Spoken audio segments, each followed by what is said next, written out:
The sound of gentle humming drifted through the marble halls of the Romano estate as Dante stepped through the front door after 6 months away. But it wasn't his fiancée Victoria's voice he heard. It was something softer, warmer, filled with a love he'd almost forgotten existed. Following the melody, he found them in the sunroom, his 7-year-old daughter, Sophia, sitting cross-legged on a blanket, her sightless eyes bright with joy as a young woman with auburn hair braided flowers into a crown. The nanny, Elena, was describing each petal's color and texture with such vivid detail that Sophia's face glowed with wonder. "The roses are deep crimson, like velvet kissed by moonlight," Elena whispered, guiding Sophia's small fingers over the soft petals. "And the baby's breath feels like tiny clouds." Dante's breath caught as he watched his daughter laugh, actually laugh, for the first time since the accident that had stolen her sight 2 years ago. But his moment of joy shattered when he heard Victoria's sharp voice from behind him. "She's filling the child's head with nonsense again. I told you we should send Sophia to that boarding school in Switzerland." Everything was about to change, and Dante would have to choose between the woman he was supposed to marry and the nanny who had given his daughter back her smile. Dante Romano had built his empire on precision, control, and the ability to read people's intentions before they even knew them themselves. But as he stood in the doorway of his Tuscany-style mansion in the Hollywood Hills, watching a scene that defied every expectation he'd held, he felt completely off balance for the first time in years. 6 months. He'd been gone for 6 months handling business in Sicily, and in that time everything in his carefully ordered world had shifted. Elena Martinez, the nanny he'd hired through the most exclusive agency in Los Angeles, knelt on a soft blanket spread across the sunroom floor, her auburn hair catching the late afternoon light as she worked with patient concentration. She wore a simple cream-colored dress that somehow managed to look both professional and effortlessly elegant. And her movements were graceful as she guided his daughter through what appeared to be an art project. But it was Sophia who truly stopped him in his tracks. His 7-year-old daughter sat with perfect posture, her dark hair, so much like his own, falling in gentle waves around her shoulders. The accident 2 years ago had taken her sight, but left her with an otherworldly beauty, her large brown eyes still expressive despite their inability to see. What stunned Dante wasn't her appearance, though. It was the pure joy radiating from her face. "Now feel this one, piccola Stella," Elena said softly, her voice carrying a slight accent that Dante couldn't quite place. "This is lavender. Close your eyes, well, you know what I mean, and just breathe it in." Sophia giggled, actually giggled, as she brought the small sprig to her nose. "It smells like purple feels." "Exactly," Elena laughed, the sound warm and genuine. "You're getting so good at this. Your papa is going to be amazed when he sees what we've created." Dante's chest tightened at the mention of himself. In the 2 years since Sophia's accident, a car crash that had also claimed her mother, his first wife, his daughter had retreated into herself, becoming quiet and withdrawn. The specialists had said it was normal, that she was processing trauma and learning to navigate a world without sight. But seeing her now animated and happy made him realize how much life had drained from her in his absence. "Tell me about the roses again," Sophia requested, her small fingers carefully exploring the flower crown they were constructing together. "Well," Elena said, settling more comfortably on the blanket, "these roses are the color of a sunset over the ocean, deep orange melting into pink, and if you touch them very gently—" She guided Sophia's hand to the petals. "They feel like the softest silk, but with tiny ridges that catch the light." "I can feel them," Sophia exclaimed. "They're warm from the sun." "That's right, Stellina. Everything has its own feeling, its own story. You just have to know how to listen." Dante found himself stepping closer, drawn by the intimacy of the scene. This woman, this nanny he'd hired sight unseen through his assistant, had somehow accomplished what teams of therapists and specialists had failed to do. She'd brought his daughter back to life. "She's quite remarkable with her, isn't she?" The cold voice behind him made Dante's jaw tighten. Victoria Ashford stood in the doorway, her platinum blonde hair perfectly styled despite the late hour, her designer dress immaculate. At 28, she was stunning in the way that graced magazine covers, all sharp angles and calculated beauty. They'd been engaged for 8 months, a union that made perfect sense on paper. Her family's political connections complemented his business empire, and she moved through high society with the kind of grace that would be an asset to a man in his position. But watching her watch Sofia and Elena, Dante saw something in her expression that made his blood run cold. Barely concealed disdain mixed with impatience. "Victoria," he said quietly, not moving from his position, "I didn't hear you come in." "I've been here for an hour," she said, stepping beside him but maintaining careful distance from the scene on the floor. "Waiting for you to finish your observation." There was something pointed in her tone that Dante didn't like. "I'm watching my daughter be happy. It's not something I've seen much of lately." "She's 7 years old, Dante. Children adapt. What she needs is structure, proper education, not." Victoria gestured dismissively toward Elena and Sofia. "This fantasy world the nanny insists on creating." Before Dante could respond, Sofia's voice cut through their quiet conversation. "Papa, is that you?" The hope in her voice nearly broke him. Dante moved quickly to the blanket, kneeling down as Sofia turned toward the sound of his footsteps. "Ciao, Principessa," he said softly, opening his arms as she launched herself into them with the kind of trust that reminded him why everything he did was for her. "You're home." Sofia buried her face in his neck, and Dante caught the scent of lavender and roses in her hair. "Eleanor and I have been making something special for you every day. We have a whole garden of presents." Over Sofia's head, Dante met Elena's eyes for the first time. They were green. Not just green, but the color of sea glass, clear and deep and completely honest. She was younger than he'd expected, probably mid-20s, with delicate features and skin that suggested she spent time outdoors. But it was her expression that caught him off guard, protective, almost fierce, as she watched him hold his daughter. "Mr. Romano," she said, rising gracefully to her feet. "Welcome home. Sofia has missed you terribly." Her voice was professional, but there was something underneath it, a careful distance that suggested she was as wary of him as he was curious about her. "Miss Martinez," he replied, studying her face, "I understand you've been taking excellent care of my daughter." "She takes care of me too," Eleanor said simply, and something in the way she said it made Dante believe her completely. "Papa, feel this." Sofia pulled back from his embrace, reaching for the flower crown. "Eleanor taught me that everything has a different texture, and if you pay attention, you can see with your fingers." As Sofia guided his hands over the intricate creation, roses and lavender, and baby's breath woven together with ribbon, Dante found himself looking at Elena again. There was something in her expression as she watched Sofia, something that went beyond professional care, or even fondness. She loved his daughter, completely, protectively, fiercely. The realization hit him like a physical blow, because in that same moment, he caught Victoria's reflection in the window behind them. She was checking her phone, her face a mask of bored impatience, completely disconnected from the joy radiating from his child. "It's beautiful, Principessa," Dante said, his voice rougher than he intended. "The most beautiful crown I've ever seen." "Elena says I'm an artist," Sofia said proudly. "She says being blind doesn't mean I can't create beautiful things. It just means I create them differently." Dante's eyes found Eleanor's again, and this time he saw something that made his pulse quicken, a flash of defiance, as if she was daring him to contradict her methods or question her influence on his daughter.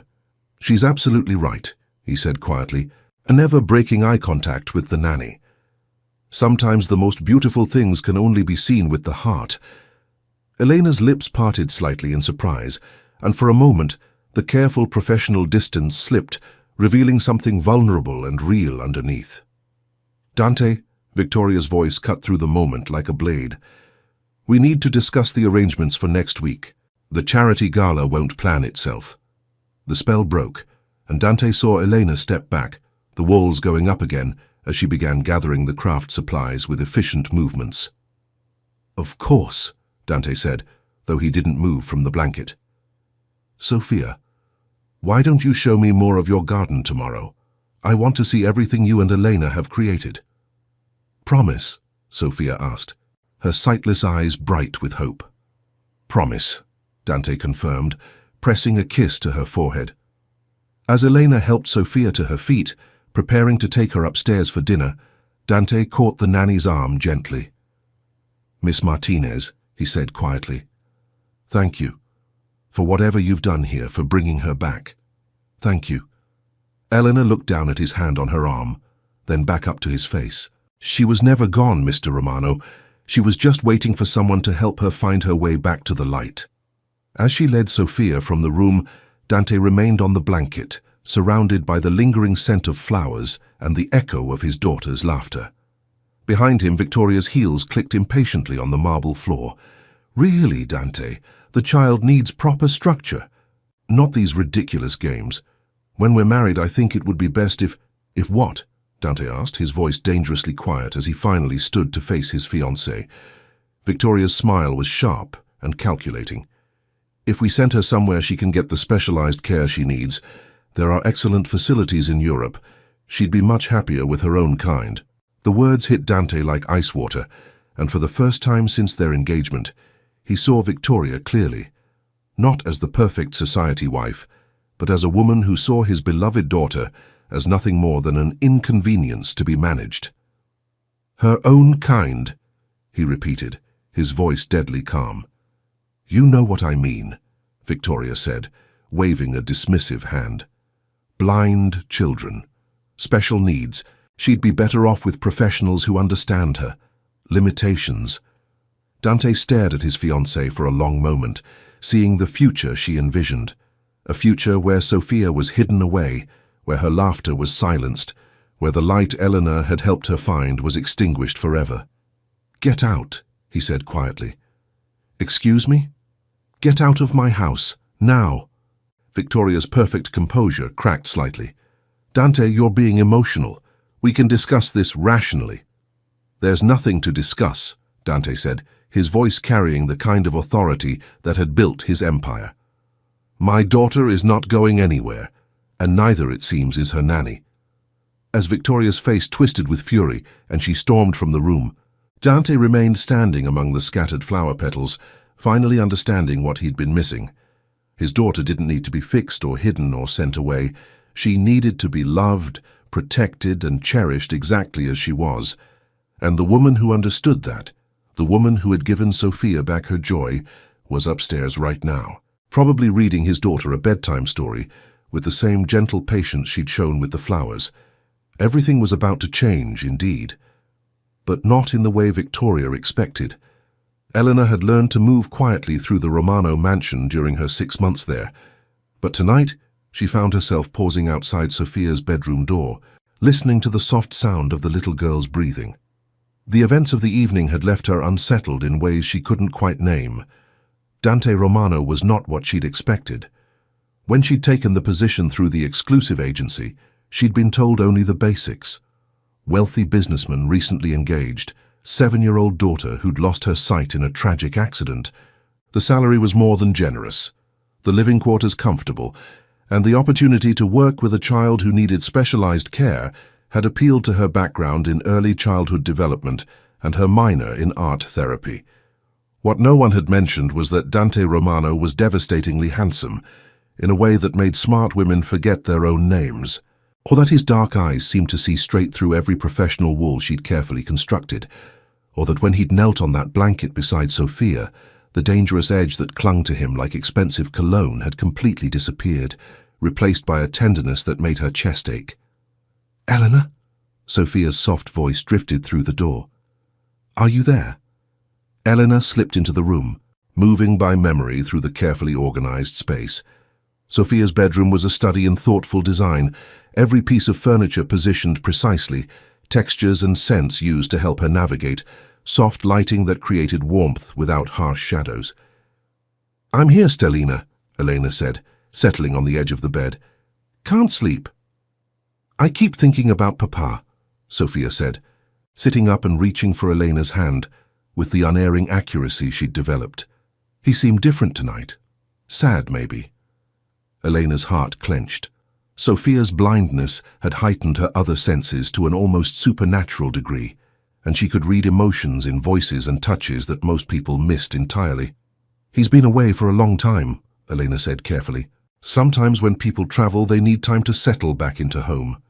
"But he was happy when he saw our flower crown," Sophia said with certainty. "I could hear it in his voice, and when he held me, his heart was beating fast, like he was excited." Elena smiled despite her confusion. "You're very good at listening to people's hearts." "Elena?" Sophia's voice grew smaller. "Victoria doesn't like me very much, does she?" The question hit Elena like a physical blow.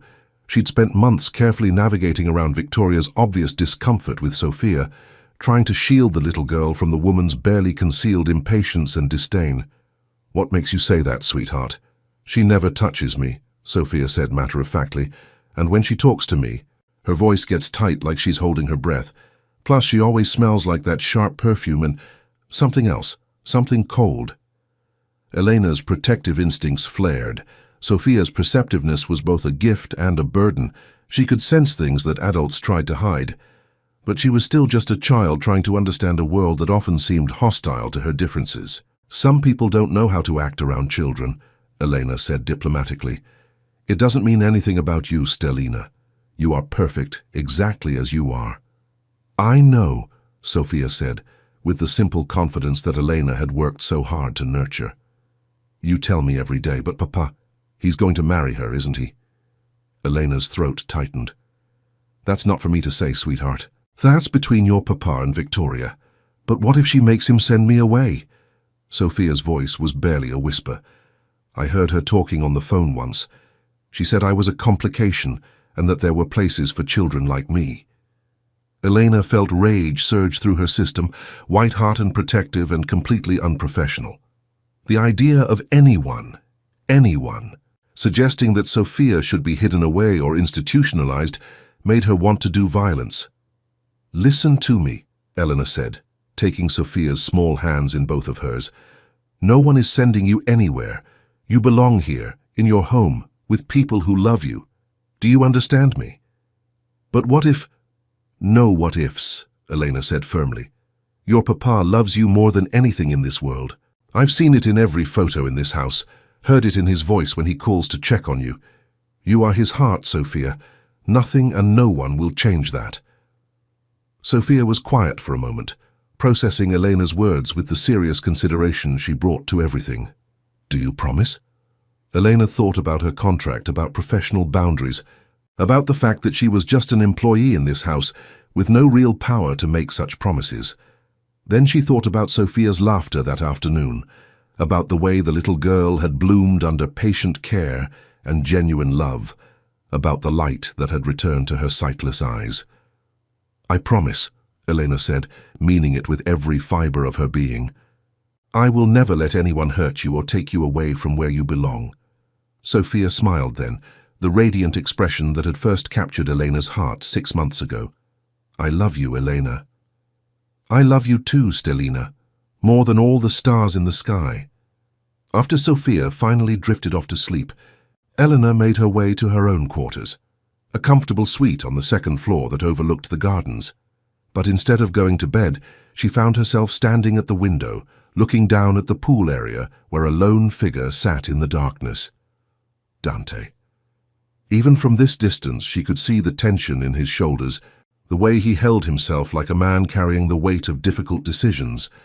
He'd changed from his expensive suit into jeans and a dark t-shirt, and somehow the casual clothes made him seem more human, more approachable, more dangerous to her peace of mind. Eleanor had learned long ago to read people quickly and accurately, a skill that had served her well in her previous positions with wealthy families. But Dante Romano defied easy categorization. There was something about him that suggested violence held carefully in check, power wielded with precision, and underneath it all a capacity for tenderness that he showed only to his daughter. She'd done her research, of course. It was impossible to work for a man like Dante without understanding the whispers that followed his name. Import-export business with connections that raised eyebrows. Associates who moved through the world with the kind of careful awareness that suggested they were always armed. Money that flowed in amounts that seemed disproportionate to any legitimate enterprise. Elena wasn't naive. She knew exactly what kind of man employed her. But she'd also seen him on video calls with Sophia, watched his face transform when his daughter laughed, heard the pain in his voice when he'd had to extend his trip by another week. Whatever else Dante Romano might be, he was a father who loved his child completely, and that was enough for her. A soft knock at her door interrupted her thoughts. Eleanor's pulse quickened. It was nearly midnight, and no one should be awake except... She opened the door to find Dante standing in the hallway, his dark hair slightly mussed, his expression unreadable. "Mr. Romano," she said, suddenly aware that she was wearing only a simple cotton nightgown and robe. "Is everything all right? Is Sophia—" "Sophia's fine," he said quietly. "I checked on her a few minutes ago. She's sleeping peacefully." "Oh," Eleanor felt heat rise in her cheeks. Then, "Is there something you need?" Dante was quiet for a moment, his dark eyes studying her face with an intensity that made her pulse race. "We need to talk. About Sophia, about Victoria, about what happens next." "Of course," Elena said, stepping back to let him into her sitting area. "Would you like some tea? Coffee?" "Nothing, thank you." Dante moved to the window where she'd been standing, looking down at the gardens below. "How long have you known?" "Known what?" Elena asked, though something in his tone made her stomach clench with apprehension. "That Victoria wants Sophia gone. Permanently." Elena's breath caught. "Mr. Romano, I—" "Please," Dante said, turning to face her. "Call me Dante. And please be honest with me. I need to understand what's been happening in my house while I've been away." Elena studied his face, seeing genuine concern mixed with something that looked like barely controlled anger. "She's never said anything directly to me," she said carefully. But... Elena thought about professional discretion, about keeping her opinions to herself, about the dozen reasons she should deflect this conversation. Then she thought about Sophia's question tonight, about the fear in a 7-year-old's voice, as she wondered if she was going to be sent away. "She doesn't hide her feelings very well," Elena said quietly. "Sophia is perceptive. She knows when someone doesn't want her around." Dante's jaw tightened. "What else?" "She's made suggestions about specialized schools, about how Sophia would be happier with other children who share her. Challenges. She's never been cruel exactly, but..." Elena paused, choosing her words carefully. "She sees Sophia as a problem to be solved rather than a child to be loved." "And you?" Dante asked, moving closer. "How do you see her?" Elena felt her breath catch as he approached. Up close, she could see the exhaustion in his eyes, the weight of whatever business had kept him away for 6 months, the love and worry he carried for his daughter. "I see a brilliant, creative, joyful little girl who happens to be blind," Elena said simply. "I see a child who's overcome incredible trauma and learned to find beauty in the world through touch and sound and smell. I see someone who's taught me as much as I've taught her." Something shifted in Dante's expression. Surprise, maybe, or recognition. "You really love her." "With all my heart," Elena said without hesitation. She's the most remarkable person I've ever known." Dante was quiet for a long moment, studying her face with that intense focus that made her feel like he was seeing straight through to her soul. "Victoria and I are no longer engaged," he said finally. Elena's eyes widened. "What? When did—" "About an hour ago," Dante said, a slight smile playing at the corners of his mouth. "Apparently, suggesting that my daughter should be institutionalized was not the proposal I was looking for in a future wife." Relief flooded through Eleanor's system, so intense it made her knees weak. "How is Sophia going to take the news?" "I think she'll be fine," Dante said dryly. "She's remarkably perceptive, as you said. I don't think Victoria's departure will come as much of a shock." "And you?" Elena asked softly. "How are you taking it?" Dante moved closer, close enough that she could smell his cologne, see the flecks of gold in his dark eyes. "I'm discovering that sometimes the most important things are the ones right in front of you, the ones you almost miss because you're looking in the wrong direction." Elena's pulse quickened as she realized he wasn't just talking about Victoria anymore.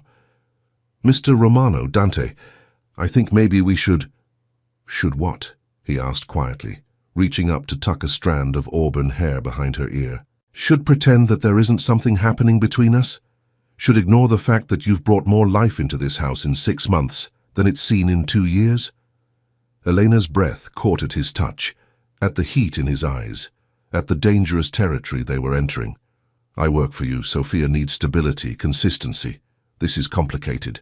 Everything worthwhile is complicated, Dante said, his thumb tracing along her cheekbone. But some things are also inevitable. Before Elena could respond, before she could think of all the reasons this was a terrible idea, Dante leaned down and kissed her. It was soft at first, tentative, giving her every opportunity to pull away, but when she melted into him instead, when her hands fisted in his t-shirt and she kissed him back with months of suppressed longing, the kiss deepened into something that felt like coming home. When they finally broke apart, both breathing hard, Dante rested his forehead against hers. "Stay," he whispered, "not as Sophia's nanny, as part of our family, as mine." Elena looked into his eyes, seeing hope and vulnerability, and a love that took her breath away. "Dante, I know it's fast, I know it's complicated, but I also know that I've never seen my daughter as happy as she is with you, and I've never felt about anyone the way I feel about you." Elena thought about all the reasons she should say no, should maintain professional boundaries, should protect her heart from a man whose world was dangerous and unpredictable. Then she thought about Sophia's laughter, about the family they'd already become without realizing it, about the way Dante looked at her like she was something precious and rare. "Yes," she whispered, "yes to all of it." When Dante kissed her again, Elena could swear she heard the sound of Sophia's delighted laughter drifting down the hallway, as if somehow the little girl knew that her family was finally complete. The morning sun streamed through the kitchen windows as Elena prepared Sophia's favorite breakfast, blueberry pancakes with just a touch of lemon zest. It had been 3 days since Dante's return, 3 days since Victoria's dramatic departure, and 3 days since everything between Elena and Dante had shifted into territory that was both thrilling and terrifying. "Something smells like heaven," Sophia announced as she entered the kitchen, her small hand trailing along the familiar path from the doorway to her usual seat at the breakfast bar. She'd memorized every step, every turn, every surface in the house with the precision of a master navigator. "Good morning, Stellina," Elena said, automatically moving to guide Sophia onto her stool. "How did you sleep?" "Like a princess in a castle," Sophia said with a grin. "Papa read me 3 stories last night. 3. And he did all the voices, even the scary dragon." Elena's heart warmed at the image. Since his return, Dante had been making up for lost time, spending every possible moment with Sophia. The change in both of them was remarkable. Sophia was more animated than Elena had ever seen her, and Dante seemed to shed years of tension whenever he was with his daughter. "Speaking of your papa," Elena said, setting a plate of perfectly golden pancakes in front of Sophia, "he should be down soon. He has some meetings today, but he promised to take you to the garden center this afternoon." "To pick out new flowers for our sensory garden," Sophia clapped her hands excitedly. "Elena, will you come with us? Please? You know which ones smell the best." "Of course I'll come," Elena said, though she felt a flutter of nerves at the thought of their first public outing as, what? A family? A couple? She and Dante hadn't exactly defined what they were to each other, beyond the earth-shattering kisses they'd shared, and the promise that she would stay. "Good morning, ladies." Dante's voice, rough with sleep and warmth, made Elena's pulse quicken. She turned to find him in the doorway, wearing dark jeans and a white button-down shirt that he hadn't bothered to fully button. The casual look suited him, making him seem less like the dangerous businessman and more like, well, like Sophia's father, like the man who'd held her face in his hands and kissed her like she was something precious. "Papa." Sophia turned toward his voice with unerring accuracy. "Elena made your favorite pancakes too, the ones with the secret ingredient."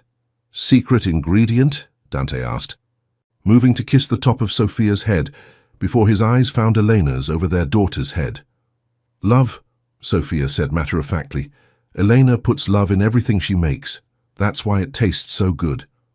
Elena felt heat rise in her cheeks as Dante's gaze intensified, a small smile playing at the corners of his mouth. "Is that so?" he murmured, accepting the plate she handed him.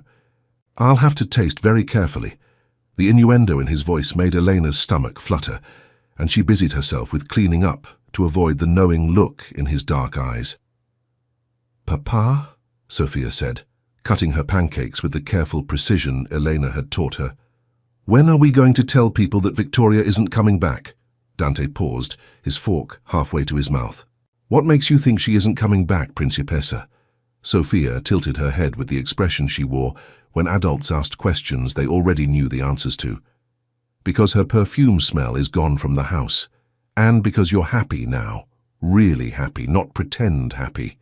Elena marveled, not for the first time, at Sophia's ability to read the emotional temperature of any room. The little girl had an almost supernatural awareness of the people around her. "You're right," Dante said simply. "Victoria and I decided we weren't right for each other. She won't be coming back." "Good," Sophia said with such firm satisfaction that both adults laughed. "I didn't like how she made Elena feel small." Elena's breath caught. "Sweetheart, what do you mean? When Victoria was here, you got quiet, like you were trying to disappear. But you're not supposed to disappear, Elena. You're supposed to shine." Over Sophia's head, Elena met Dante's eyes and saw something fierce and protective there that made her pulse race for entirely different reasons. "Elena will never have to disappear again," Dante said quietly, his voice carrying a promise that seemed to encompass more than just Victoria's absence. Their moment was interrupted by the sound of the front door opening, followed by heavy footsteps in the marble foyer. Dante's entire demeanor shifted instantly, the relaxed father disappearing as his shoulders tensed, and his hand moved unconsciously towards something concealed beneath his shirt. "Boss," a deep voice called from the hallway. "In the kitchen, Marco," Dante replied, but his tone had gone cold and professional. Elena instinctively moved closer to Sophia as a large man appeared in the doorway. Marco was built like a linebacker, with graying temples and scars that spoke of a violent past, but his eyes were kind as they landed on Sophia. "Morning, little princess," he said, his voice gentling considerably. "How are those flowers coming along?" "Marco," Sophia's face lit up. "We're going to get new ones today. Elena says we need plants that smell good at night too for when we have evening tea parties." "Sounds perfect," Marco said, but when his attention turned to Dante, his expression grew serious. "Boss, we need to talk. There's been a development." Elena saw Dante's jaw tighten, saw the way his eyes flicked between Marco and Sophia, calculating risks and making decisions. "Sophia," Elena said quickly, "why don't we go upstairs and pick out what you want to wear to the garden center? We can let your papa handle his business." "But I want to finish my pancakes," Sophia protested. "You can bring them with you," Elena said, already moving to help Sophia down from her stool. "We'll have a breakfast picnic in your room."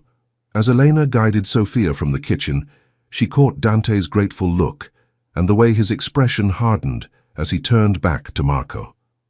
Whatever news the man had brought, it wasn't good. 20 minutes later, as Elena helped Sophia choose between two sundresses, she heard the front door close and footsteps on the stairs. Dante appeared in Sophia's doorway, his face carefully neutral but tension radiating from every line of his body. "Change of plans for today," he said, his voice lighter than his expression. "We're going to stay close to home." "Why?" Sophia asked, her head tilting in that perceptive way. "Is something wrong?" Elena watched Dante struggle with how much to tell his daughter, how to balance honesty with protection. "Just some business complications," he said finally. "Nothing for you to worry about, Principessa, but I think a quiet day at home sounds perfect, don't you?" Sophia nodded, but Elena could see the little girl processing the undercurrents she was too young to fully understand. After Dante left to make some phone calls, Sophia turned to Elena with serious eyes. "Elena, is Papa in trouble?" Elena's heart clenched. "What makes you ask that, sweetheart?" His voice got tight, like when he's worried, and Marco smelled like metal and fear. Elena knelt down to Sophia's level, taking the little girl's hands in hers. Your papa is very good at taking care of problems. Whatever's happening, he'll handle it. But what if the bad people try to hurt him, or us? The question hit Eleanor like a physical blow. In the months she'd worked for Dante, she'd managed to exist in a bubble of willful ignorance about the darker aspects of his business. But now, faced with Sophia's fear, and the very real possibility that their safety might be at risk, she couldn't pretend anymore. "Listen to me," Elena said firmly. "Your papa would never let anything happen to you, neither would I. Do you understand?" Sophia nodded, but Elena could see the worry in her sightless eyes. "Will you stay with me today, even if papa has to go away again?" "I'm not going anywhere," Elena promised, pulling Sophia into a fierce hug. "We're family now, remember? Families stick together." Later that afternoon, as Elena watched Sophia nap peacefully in her room, she found Dante in his study, surrounded by papers and speaking in rapid Italian into his phone. When he saw her, he ended the call abruptly. "How is she?" he asked immediately. "Worried about you," Elena said honestly. "She knows something's wrong." Dante ran a hand through his dark hair, looking older than his 34 years. "There's a situation with one of my business partners, someone who thinks they can use my family to leverage a better deal." Elena felt ice form in her stomach. "What kind of leverage?"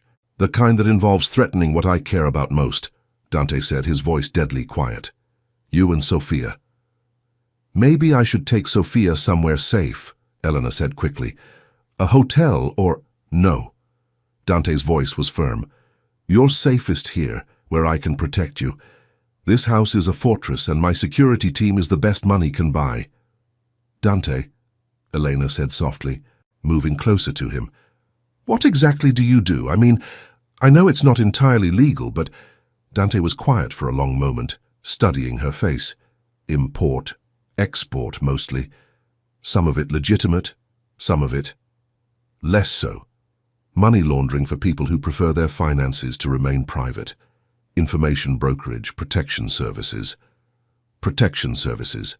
I make sure certain people can conduct their business without interference from competitors or law enforcement," Dante said bluntly.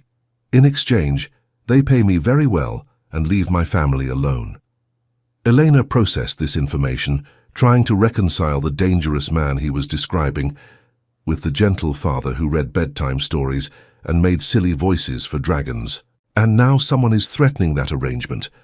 Someone thinks they can force me to renegotiate our terms by making me worry about Sophia's safety, Dante said, his voice carrying a cold fury that made Elena shiver. They're about to learn why that was a very bad idea. Before Elena could respond, Dante's phone rang again. He glanced at the caller ID and his expression darkened further. "I have to take this," he said. "But Elena, whatever happens, whatever you hear or see in the next few days, remember that everything I do is to protect you and Sophia. Can you trust me?" Elena looked into his dark eyes, seeing the man who'd brought her daughter back to life, who'd kissed her like she was something precious, who was asking her to have faith in him despite the dangerous world he inhabited. "Yes," she said simply, "I trust you." When Dante smiled, it was like sunrise after the longest night. "Then we're going to be fine. All of us." As he answered his phone, and his voice shifted back into the cold, authoritative tone of a man who commanded fear and respect, Eleanor realized that she'd just crossed another line. She wasn't just Sophia's nanny anymore, or even just Dante's, whatever they were to each other. She was part of his world now, with all the beauty and danger that entailed. And despite the fear that curled in her stomach, she found that she didn't want to be anywhere else. The attack came at dawn. Eleanor woke to the sound of breaking glass, and Sophia's terrified scream echoing through the house. Training kicked in before conscious thought. She rolled out of bed, grabbed the emergency phone Dante had given her, and ran barefoot down the hallway towards Sophia's room. She found the little girl huddled in her closet, tears streaming down her face as she clutched her stuffed dragon. "Elena," Sophia sobbed, reaching out blindly. "There are loud noises and people shouting, and I can't find Papa." "I'm here, Stellina," Elena whispered, gathering Sophia into her arms and hitting the panic button on the phone. "I'm here, and you're safe." "Where's Papa?" Sophia asked. her small body trembling against Elena's chest. Before Elena could answer, Dante's voice cut through the chaos, shouting orders in rapid Italian. Relief flooded through her system.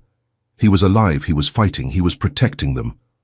"Your papa is handling the bad men," Elena said, carrying Sofia toward the safe room they'd practiced reaching, but never thought they'd actually need. "Remember our game? We're going to the special room and wait for him there." The safe room was hidden behind Sofia's bookshelf, accessible through a panel that required both a code and Elena's handprint. As they slipped inside and the reinforced door sealed behind them, Elena tried to calm her racing heart and focus on keeping Sofia calm. The room was equipped with everything they might need: food, water, medical supplies, communication equipment, and most importantly, a direct line to Dante's security team. Elena activated the monitors that showed feeds from cameras throughout the house, her breath catching as she saw armed men moving through the lower floors. But it was the sight of Dante that made her pulse race for entirely different reasons. He moved through his own home like a predator, every movement precise and deadly. Gone was the gentle father who read bedtime stories. This was the man who'd built an empire through intelligence and controlled violence. He wore all black, carried weapons with the ease of long practice, and commanded his security team with the kind of authority that brooked no argument. "Eleanor?" Sofia's small voice drew her attention back to the little girl in her arms. "Are you watching Papa fight? How did you—" "I can hear the sounds from the monitors," Sofia said matter-of-factly, "and your heart is beating really fast. Is he winning?" Elena looked back at the screens, watching as Dante and his team systematically cleared the house of intruders. "Yes, sweetheart, he's winning." "Good," Sofia said with fierce satisfaction. "Nobody hurts our family." The simple statement hit Elena like a physical blow. Our family. Somehow in the space of a few months she'd gone from being an employee to being part of something precious and worth fighting for. It took another hour before the all-clear signal came through. When the safe room door finally opened, Dante stood in the entrance, his dark hair disheveled and a cut on his cheekbone, but very much alive. "Papa!" Sofia launched herself from Elena's arms into her father's, and Elena watched as Dante's dangerous mask crumbled completely. "I'm here, Principessa," he whispered, holding Sofia so tightly it looked like he might never let her go. "I'm here and you're safe." "I wasn't scared," Sofia declared, though her grip on Dante's shirt suggested otherwise. "Elena took care of me and I knew you would come." Over Sofia's head, Dante's eyes found Elena's, and she saw something there that made her breath catch. Gratitude, relief, and something deeper that looked like love mixed with awe. "Are you hurt?" he asked quietly. "No," Elena said, moving closer to them. "Are you?" "Nothing that won't heal," Dante said, though Elena could see exhaustion in every line of his body. "What happened?" Elena asked as they made their way back to Sofia's room. "Someone thought they could force my hand by threatening what matters most to me," Dante said, his voice carrying a cold satisfaction. "They were wrong." "Are they?" "Gone," Dante said simply. "Permanently." Elena should have been horrified by the implication, should have been frightened by this glimpse into the violent reality of Dante's world. Instead, she felt only relief that the threat to their family had been eliminated. After Sofia was settled back in her bed, with both Dante and Elena promising to stay close, Elena found herself alone with Dante in the hallway outside Sofia's room. "I need to ask you something," Dante said quietly, his dark eyes serious. "And I need you to be completely honest with me." Elena's pulse quickened. "What is it? After tonight, after seeing what my world really looks like, do you still want to be part of it? Because if you don't, if you want to leave, I'll understand. I'll make sure you're safe, set you up anywhere you want to go, but—" Eleanor silenced him by reaching up and pressing her fingers to his lips. "Stop." Dante's eyes widened in surprise. "Do you really think I would leave?" Elena asked softly. "Do you think I would abandon Sofia, abandon you, because things got dangerous?" "Most people would," Dante said against her fingertips. "I'm not most people," Elena said firmly. "I'm the woman who loves your daughter like she's my own. I'm the woman who's falling in love with you despite every logical reason not to. And I'm the woman who just spent the most terrifying hour of her life in a safe room, praying that you would come back to us alive." Dante's hands came up to frame her face, his thumbs brushing across her cheekbones. "Elena, I'm not going anywhere," she said, echoing the promise she'd made to Sophia months ago. "This is my family now. You don't get rid of me that easily." When Dante kissed her, it was with a desperation that spoke of fear and relief and love too powerful to contain. Elena melted into him, pouring all her own terror and love and fierce protectiveness into the connection between them. "I love you," Dante whispered against her lips. "I love you so much it terrifies me." "I love you too," Elena whispered back. "All of you. The father, the protector, the dangerous man who would do anything to keep us safe. Even knowing what that means, what I might have to do." Eleanor thought about the monitors, about watching Dante move through their home with deadly precision, about the relief she'd felt, knowing that the men who'd threatened their family would never be able to do so again. "Especially knowing what that means," she said firmly. Later, as they sat together in Sophia's room, Dante in the chair beside her bed, Elena curled up on the window seat. Watching their daughter sleep peacefully, Elena realized that she'd finally found where she belonged. Not just in this house, not just with this family, but in this world where love was fierce and protection was absolute and family meant everything. "Elena," Dante's quiet voice drew her from her thoughts. Marry me." Elena's breath caught. "What?" "Marry me," Dante repeated, his dark eyes serious in the dim light. "Not because it's practical, or because Sophia needs stability, but because I can't imagine my life without you in it. Because you're the strongest, bravest, most incredible woman I've ever known. Because when I thought I might lose you tonight, I realized that nothing else matters." Elena looked at this man who just fought to protect their family, who was asking her to bind her life to his despite the dangers that would always exist in their world. "Yes," she whispered. "Yes, absolutely yes."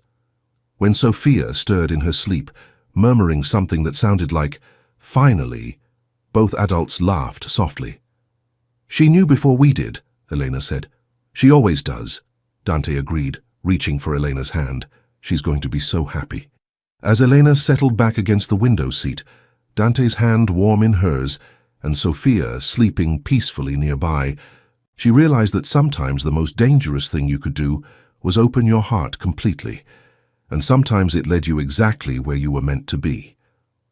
6 months later, Elena stood in the garden behind the Romano estate, watching as Sophia carefully arranged white roses in a basket, with the focused concentration she brought to everything she did. The morning sun caught the highlights in the little girl's dark hair, and Elena marveled at how much had changed since that first day she'd found Sophia alone and withdrawn. "Are you sure these are perfect, Elena?" Sophia asked, her sightless eyes bright with excitement. "Today has to be the most beautiful day ever." "They're absolutely perfect, Stelina," Elena assured her. Adjusting the ribbon on Sophia's flower girl dress, a confection of ivory silk and lace that made her look like a princess. "Just like you." Today was their wedding day. The ceremony would be small and intimate, held in the garden that Sophia and Elena had transformed together over the past months. Every flower had been chosen for its scent and texture, creating a sensory wonderland that Sophia could navigate and enjoy completely. White roses climbed the arbor, where Elena and Dante would exchange vows, while lavender and jasmine perfumed the air with their sweet fragrance. "Is Papa nervous?" Sophia asked, tilting her head in that perceptive way she had. "What makes you think he's nervous?" Elena asked, though she'd noticed Dante's unusual restlessness that morning. "He's been pacing," Sophia said matter-of-factly, "and he keeps checking his watch, even though he knows exactly what time it is. Plus, Marco had to tell him 3 times that his tie was straight." Eleanor laughed. Picturing Dante, the man who commanded fear and respect throughout Los Angeles, fussing over his appearance like any nervous groom. Maybe a little nervous, but good nervous, like when you're excited about something wonderful. "Like when we adopted Mr. Whiskers?" Sophia asked, referring to the kitten they'd rescued from the shelter last month, a tiny orange tabby who'd immediately claimed Sophia as his personal human. "Exactly like that," Elena said, smoothing Sophia's hair one final time. "Ready to go see your papa?" They made their way through the house, Sophia's hand confidently in Elena's as she navigated the familiar path to the study where Dante was waiting. Elena's own dress was simple but elegant, a flowing gown in champagne silk that complemented her auburn hair, which she'd left loose in soft waves around her shoulders. They found Dante standing by the window, looking out at the garden where their guests were beginning to gather. He wore a charcoal grey suit that emphasized his broad shoulders and lean frame, and when he turned at the sound of their footsteps, Elena's breath caught at the love and wonder in his dark eyes. "My beautiful girls," he said softly, opening his arms as Sophia ran to him. "Papa, you look so handsome," Sophia declared, reaching up to touch his face with the gentle exploration she used to see the people she loved. "And you smell like that cologne I picked out for you." "Only the best for my principessa," Dante said, lifting Sophia into his arms before his gaze found Elena's over their daughter's head. The intensity in his eyes made Elena's pulse race. Even after all these months, after everything they'd been through together, he still looked at her like she was something miraculous and precious. "You're stunning," he said quietly, his voice rough with emotion. "So are you," Elena replied, moving closer to them. "Both of you." "Eleanor," Sophia said seriously, "are you ready to be my real mommy now, officially and everything?" Elena's throat tightened with emotion. The adoption papers had been finalized last month, making her legally Sophia's mother, but today felt like the final piece of their family puzzle clicking into place. "I've been ready since the day I met you, sweetheart," Elena said, pressing a kiss to Sophia's forehead. "I love you so much." "I love you too," Sophia said, then looked between her parents with the expression she wore when she was planning something. "Can I tell you a secret?" "Of course," Dante and Elena said in unison. "I wished for this," Sophia whispered conspiratorially. "Every night when I went to sleep I wished for a mommy who would love me and Papa and stay with us forever. And then Elena came, and she was even better than what I wished for." Elena felt tears prick at her eyes as Dante's arm came around her waist, pulling her close to their small family circle. "You know what I wished for?" Dante asked Sophia, his voice gentle. "What?" "I wished for someone who would love you as much as I do. Someone who would see how amazing and special and perfect you are. Someone who would make our family complete." "And I wished for a family who would love me exactly as I am," Elena added softly. "Who would make me feel like I belonged somewhere." "See," Sophia said with satisfaction, "all our wishes came true. That means we're supposed to be together." 20 minutes later, Elena stood at the back of the garden, her arm linked through Marco's as he prepared to walk her down the aisle. The big man had become like a father figure to her over the past months, and when she'd asked him to give her away, he'd actually teared up. "You ready for this, little sister?" Marco asked quietly, his gruff voice gentle.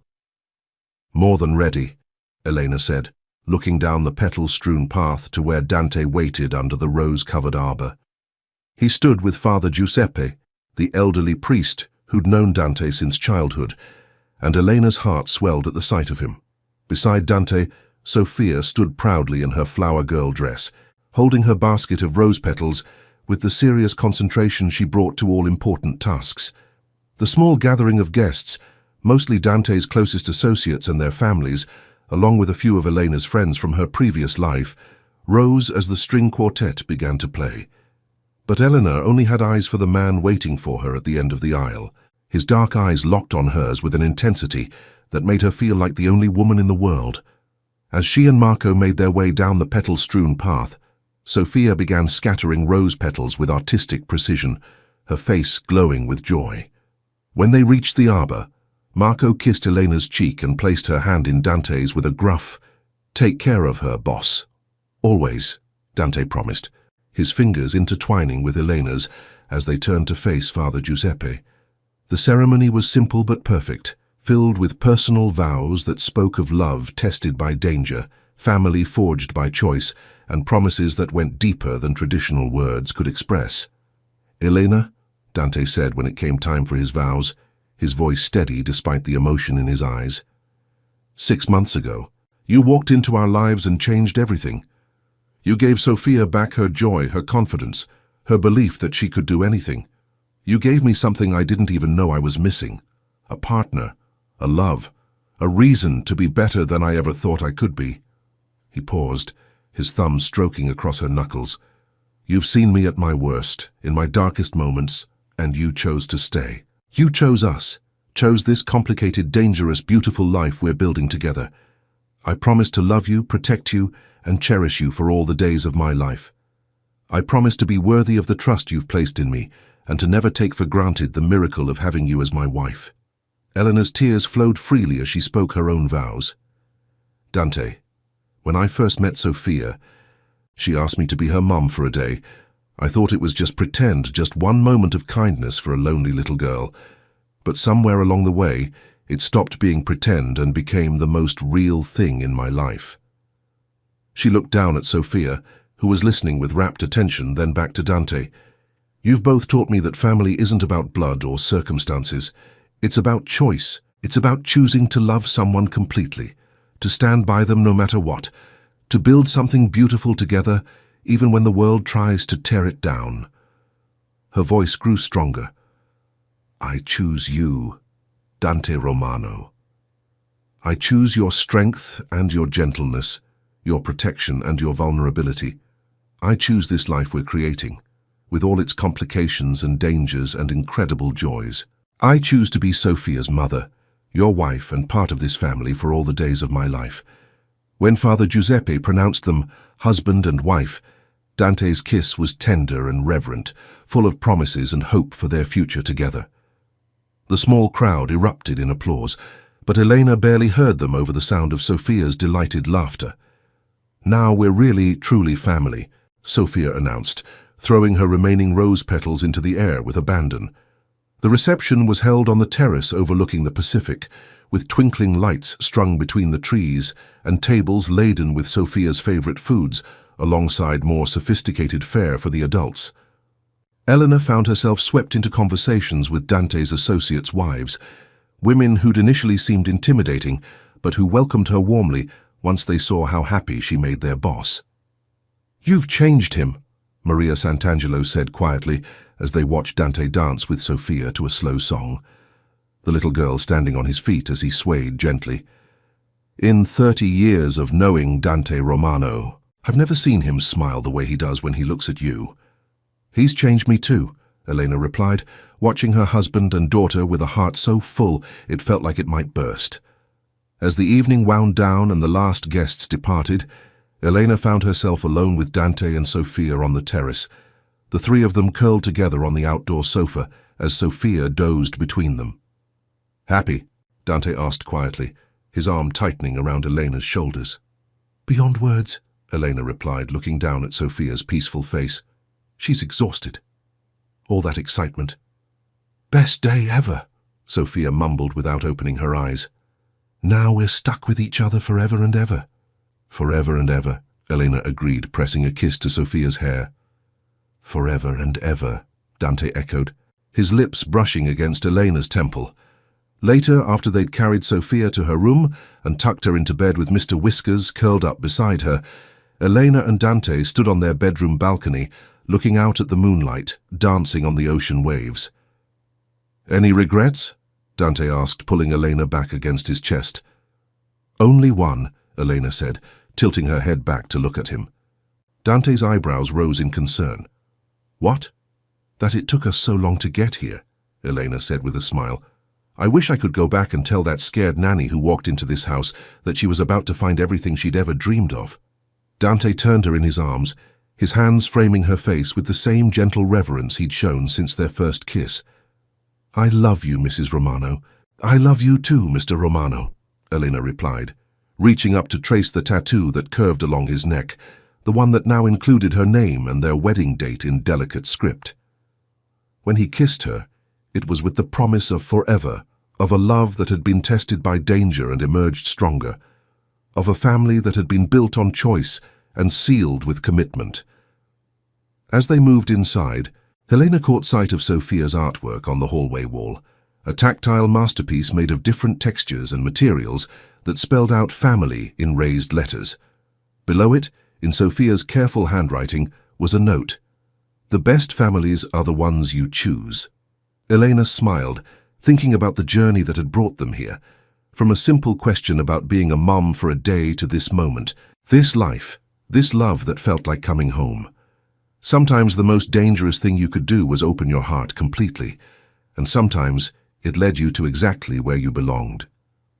2 years later, Eleanor stood in the doorway of the nursery, watching as 9-year-old Sophia carefully helped her baby brother Marco take his first tentative steps. The little boy, with his father's dark hair and Elena's green eyes, wobbled uncertainly before collapsing into Sophia's waiting arms with a giggle. "He's getting so good," Sophia announced proudly. "Elena, did you see? He almost made it to the toy box." "I saw Stelina," Elena said, one hand resting on her growing belly, where their third child was already making his presence known with enthusiastic kicks. "You're the best big sister in the world." "Of course I am," Sophia said matter-of-factly. "I've been practicing for years." Dante appeared behind Elena, his arms wrapping around her waist as he pressed a kiss to her neck. "How are my favorite girls today?" "Your favorite girls are perfect," Elena said, leaning back against his chest. "And your son is determined to walk before his first birthday." "He gets his determination from his mother," Dante murmured against her ear. "And his stubbornness from his father," Elena replied with a laugh. As they watched their children play together, Sophia describing the colors and textures of Marco's toys, with the same patient detail she'd once used for flower petals. Marco babbling responses in his own baby language, Elena marveled at the life they'd built together. The Romano family had grown beyond their wildest dreams, but at its heart remained the same truth that had brought them together. Love was a choice. Family was what you made it. And sometimes the most beautiful things grew from the simplest questions. "What are you thinking about?" Dante asked softly. "Just all of this," Elena said, gesturing toward their children. "How it all started with Sophia asking me to be her mum for a day." "Best day of my life," Sophia called from across the room, proving once again that her hearing was supernatural. "Mine too," Elena said, turning in Dante's arms to face him. "All of them. Every single day with this family is the best day of my life." When Dante kissed her, soft and sweet and full of promises for all the days to come, Elena could swear she heard the echo of a little girl's voice asking the question that had changed everything. "Can you be my mom for a day?" The answer now and always was yes, forever and always yes.